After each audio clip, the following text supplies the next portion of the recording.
જય હિન્દ. જય હિન્દ.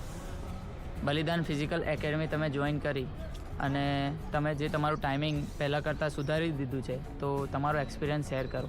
બલિદાન એકેડમી જોઈન કર્યા બાદ આજે મને 2 મહિના થયા છે અને અમને મારો ટાઈમિંગ 9:30ની અંદર આવી જાય છે. અને પરંતુ જ્યારે હું સેલ્ફ પ્રેક્ટિસ કરતી હતી ત્યારે રનિંગ કર્યા પહેલાં અને રનિંગ કર્યા બાદ કઈ એક્સરસાઇઝ વર્કઆઉટ કરવું જોઈએ એના વિશે મને માહિતી નહોતી. પરંતુ મેં એકેડમી જોઈન કર્યા બાદ રનિંગ કર્યા પહેલાં અને રનિંગ કર્યા બાદ કયું વર્કઆઉટ કયું સ્ટ્રેચિંગ કરવું જોઈએ એની મને માહિતી મળી છે, જેથી હું મારો ટાઈમિંગ સારો એવો આવી જાય છે.